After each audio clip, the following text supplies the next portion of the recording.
Hey guys, I'm Lazor, otherwise known as Matt. I'm going to do debt list, which I haven't done for a while. It's been a while. I tend to do them when I feel like the deck is as good as I want it at the moment. I do change them like all the time though, so if you see this debt list and you see me running cards that at a later date that I'm not running now, then don't worry about it, okay? I just change them. Alright, so I'm going to do Exalted because I really love this deck. It's probably my top 4 decks. That is to play, not just to win with.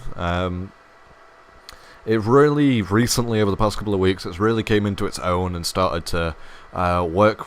Well, just show how good it actually is. And it took me a while to realize it. And yeah. So there's going to be a couple of things you're going to think are odd because, well, look at the mana curve for 1. There are 15 2-drops, but that's natural in this deck. There's actually a lot of 2-drops. It's very difficult to get away without that many, and they're all really good. Other things are going to be lack of Spirit Mantle, and going to be other similar shit. So we'll just go over. This is going to be brief. It's not going to be as in detail as I've done some in the past, so don't worry about it. But this is just how I run it. I'm going to go over like the main cards that are not in the deck that most people run. So Spirit Mantle, for example, +1/+1 protection from all creatures. That's really good, especially on a deck that doesn't like to get blocked. Okay. However, because there's 15 2-drops, it had to be made room for other 2-drops, and I've been finding Spirit Mantle not to be as useful as it says it is, I guess it is, as you think it is. The deck's really weak to removal anyway. This just makes it even more removal. It means that the removal's now getting 2 for 1 against you instead. The best benefit is the +1/+1. And to be honest, I decided instead of these guys to go for the Shroud equipment because that's turn 3 and it's 2 equip cost and makes your guy unblockable and gives him protection from spells. So it gives him protection from creatures and protection from spells basically. That's really good. The other thing is Cathedral of War. People will run this. Now, the problem with Cathedral of War is that in this deck, you need the dual lands. There's a lot of colour-dependent cards. If you have a Cathedral of War down, you can't play Divinity of Pride turn 5, which you almost always want to play. Divinity of Pride is my like end game in this deck. It's basically one of the best cards in the deck for me. It's the most expensive card because of the fact I was getting mana screwed with it a lot. I basically resorted to not having anything past Divinity of Pride, anything past turn 5. This tends to be a common theme with me in a lot of decks in real life. I don't tend to pass turn 5 in mana cost, and like every deck in real life, I believe it's like turn 5. It costs 5. I believe there's one deck that I run 2 6-drops in, and that's about it. But before I was running Nerofrux, and I'd swap it out for an Angel of Despair every now and again. The problem is the land. If you put Nerofrux in, for some reason it really fucks up the land, and it makes it 12 and 8, 12 swamps, 8 plains, which is nowhere near enough. 11 and 9 is actually really balanced, and it allows you have a lot more luck with this way. So they're like the main things. This guy's okay, but you never want to run 4. This guy's bad because he says defender. This guy's good because he's really aggressive, but he can't defend in any way, and you've got plenty of stuff. So, first of all, the weakness of this deck, before we go into the main itself. Instant speed removal. Any instant speed removal really ruins this deck, because you're usually attacking with one creature, which means bounce, murders, burn, all these kind of things. So you need to work your way to make it to take as little from that as possible, and having bulky creatures is one way of doing it. Having ways to win without having to use the Exalted mechanic is another way. So 3 Evolving Wilds, that's what we ended up deciding on after doing some deck testing. Basically worked with a string today, went through it. We lost one game, which was against Burn, in which he did 16 damage in 1 turn. It was like turn 4, I think. So there was no way I was going to win that match. He dropped the double damage card, and the next turn did Flames of the Bloodhound and Fire Blast for 16 and killed me. So that was great. It was it was really pretty good for him. Arcasian Squire, really good. It's a 1-cost guy. It's just a 1-cost 1/1 with Exalted. He's pretty good. The Evolving Wilds, you usually want to drop turn 1 because turn 2 is really full and turn 3 is really full. So it's turn 1 or turn 3 most of the time. These guys fly. Evasion's great with Exalted. This guy, I think it's the most expensive regeneration cost of all time. There might be a more expensive regeneration cost than the 4, but 4's really expensive, but he's still a 0-2 with Exalted. He's still pretty good, I like him. Helps balance the lands as well. This guy's fantastic. He gets pumped from the Exalted, which allows you to pump his ability even more, so that's something. He was in Exalted, no, he was in Thingy Darkness last year. Dark Heavens? He was in Dark Heavens last year, and you could only pump him once, like, at all, but in this game you can pump him twice, 3 times a turn, and he really goes to work. Unfortunately, it does kind of sap away your black mana, but if you have it to spare, Darklight Gargoyle is a great way of using that. Demonic Tutor is one of the best cards in the deck. Today there was a game where my opponent dropped Panoptic Mirror, turn 5. I had like 2 cards in hand, none of them said anything could deal with anything that Panoptic Mirror had. I believe it was 2 removal. Drew Demonic Tutor off the top, went and fetched, what's it called? Vindicate, destroyed his Panoptic Mirror, and my opponent sad paused for about 5 minutes. It was hilarious. It was a really, really good draw. It allows you to get any removal that you feel like you need. It allows you to get any card for that moment. Very rarely use it turn 2, very rarely. The thing is with using it turn 2, is the game hasn't progressed enough for you to feel like you know what you need, you know? You can safely use it turn 2 and get a Vindicate and stuff like that, but if you save it for later, this card can provide you with the best of the best, okay? It gets more use around about turn 4, turn 5-ish, that kind of era, so... plus it only costs 2, so you can usually cast it and cast something else, which is pretty good.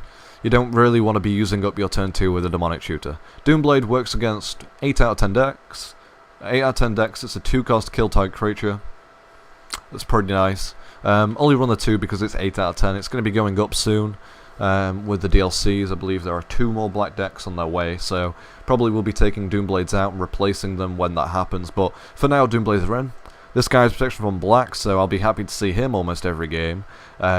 He will win against black. Straight out win against black. If you're playing against Obedient Dead, never play him by himself. Always make sure you have another creature down, because Innocent Blood will wreck you. This guy beats Peacekeepers by himself yet again. Peacekeepers actually has one way of dealing with it, and that costs 7 mana, which is the 7 cast destroy all your opponent's creatures, or destroy all non-white. So I believe that's the only way they can deal with it. So yeah, it's really good. But I don't know why there's 3 of one and 2 of the other. That doesn't particularly make any sense to me, but whatever. Mark of Asylum is mediocre. Okay. However, when I outlined the weakness in this deck, which is instant speed removal. What is it? What is the most instant speed removal in the game? Burn. What's Exalted worst matchup? Burn. At least we've got some sort of response to burn. Goblins, it wrecks goblins, it wrecks burn. It hurts some of Obedient Dead. Corrupt. Corrupt Last Kiss. Similar things like that. Tendrils of Corruption. Down my throat, Jesus. It's not great, but it's good, okay? It works, and I wouldn't run it, but since there's Demonic Tutor in the game as well, if you have Demonic Tutor in your opening hand and they're playing Burn, you can go fetch this card, and now all the Burn has to go to the face, and you can actually sufficiently race them, which you wouldn't be able to do otherwise. Pacifisms removes any creature temporarily, most of the time. Most of the time it's only temporary because there's a lot of enchantment removal, but it's 2 cost. If they haven't got any way to deal with it, it removes that creature from being able to do anything for the entire game. Mortify, 3 cost, destroy type creature or enchantment. That's really good. Yet again, really versatile card. Pillar the Sleepless, another great card. It's Pacifism for 1 more, and they lose a life each turn. So Pacifism with a little bit more oomph. Yet again, it tends to stick around for quite a long time. Both of them do. It's really good removal. Yet again, you'll notice why I really like this deck is because there's so much removal. Royal Assassin, this guy can shut down a lot of games by himself. He can. He just shuts. He can just sit there and not do anything for the entire game because your opponent's usually a bit scared. Green, for example, until they get to the point where they have to attack with everyone for it to become useful. But remember, when they attack, they tap, so you can kill it before they do any damage with it, which is really nice. Unmake exiles a creature for 3 mana. Now, if you were running Cathedral of War, you might not be able to play this guy straight away in turn 3. But since we're not running Cathedral of War, as long as we don't evolve him whilst on turn 3 as well, then we can usually cast this turn 3, and we can exile a creature for 3 mana. There you go. Vindicate, 3 mana, destroy target permanent. It's really good. What else to say? Whisper Silk Cloak. Creatures unblockable and has Shroud. There's no self buff that targets, so Whisper Silk Cloak is fine because the Exalted bonus still goes off because it doesn't target, it just goes off. And it makes your guy unblockable. So like I say, it's basically Spirit Mantle, but when your creature dies, this doesn't. And I'm being shouted. Why? Back in a sec. I'm back. Mum decided that she heard me doing commentary, so to interrupt, which is what my mum does. I don't know. She does that on purpose. I presume she does, but there you go. I better get some syncing stuff because I'm going to have to sync now, which I hate doing. So, we're on Spirit Mantle. I've zoomed in. I'll zoom out. Let's Spirit Mantle. Dagclaw Imp. Back to Dagclaw Imp. Spirit Mantle. Okay, cool. So this guy basically gives your guys protection from all spells and makes it unblockable. It wins games, and the only way it can be removed is if your opponent destroys the equipment, so it's pretty good. No Mercy, one of the best cards in the game. I'm going to put it out there. If a creature deals damage to you, destroy it. That includes Grave Titan. That includes Inferno Titan. If they come in and do 3 to your face, Inferno Titan straight up dies. I had to confirm this today if that would work, and it does. It just makes any creature slightly more afraid of you. Enchantments are more difficult to get rid of than creatures, so, and it's turn 4 as well. Problem is double black. Double black's kind of a nuisance, but it's worth it. It's a really great card. Silent Arbiter. This guy, I'll only run him 1 because he's a 1/5. No more than 1 creature can attack, which isn't always great, but it's usually good against you. Usually good for you because it's bad for your opponent, I guess is what I was trying to say when I said it's good against you. Mainly because of the fact that goblins, this turn 4 against goblins, they either have to Goblin Grenade it, or they have to do other things to it. Now if you go against goblins, this is like the ideal situation. You go land, not 2 guy, and my controller ran out of battery, so I'm going to have to plug it in. Let me just grab this real quick. It doesn't even give me a warning, it just like dies on me. Ugh. Okay, I'm back. Land, not 2 guy, another land, Mark of Asylum. Then you can just stall with tons of removal, get Silent Arbiter out there. It's basically game because Silent Arbiter can't be removed. You can only attack with 1 creature at a time. You don't mind attacking with 1 creature at a time. None of your creatures can be killed outside of combat, so there you go. Sublime Archangel, this is usually what you fetch with Demonic Tutor. That's what I tend to fetch anyway. So 4/3, all of my creatures get Exalted, and if they already have Exalted, they get it again, so yeah, it's really good. It's not even a legend as well, so people copy it, and it really irritates me, but people do copy it.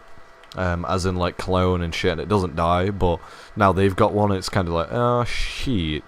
Worship, if you have no creatures, you lose. If you have a creature, you can't die. There you go.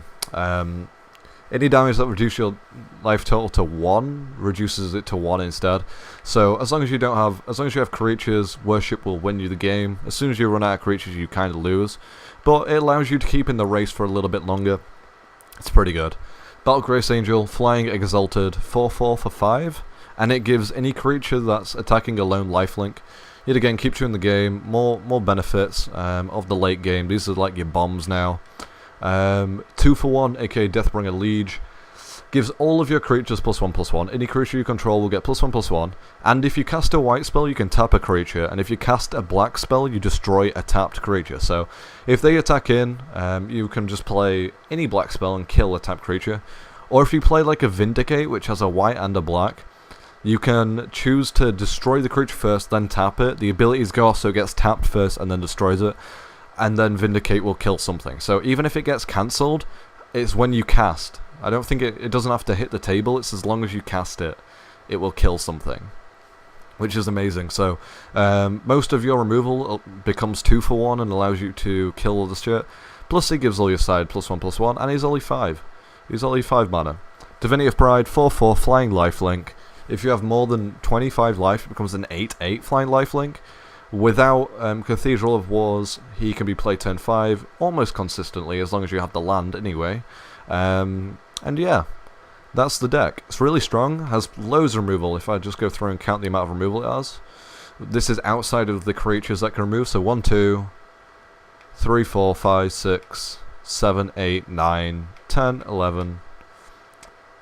It has 11 removal, which is pretty strong. And if you include the creatures as well, so it goes 12, 13, 14, because that's a removal, 15. I think I might miss some out. But there you go, it's a really nice deck. I really like high amount of removal. I like Synergy, it works great. Unmake's a great card, Vindicate's great. I really like this deck. I think more people should play it, and that's basically why I did the video on it. I feel this is one of the best ways to run it. 11 swamps to 9 plains is like perfect. It's basically where you want it at. So first of all, I had to design the deck so that I would hit the right amount of lands, the right land curve, because it usually goes lopsided one way or the other. And I kind of want it 11 and 9, which is only 20 mana, by the way. It's only 20 mana, but which is why I also kept the casting cost low at 5, with a majority at 2. So yeah, you tend to see a lot of 2-land hands and a lot of 3-land hands. Looking at the mana curve, it's pretty. You're almost safe to keep 2. You want to keep 3 most of the time. If it's 2 and Evolving Wilds, that's probably as good as you want it to be.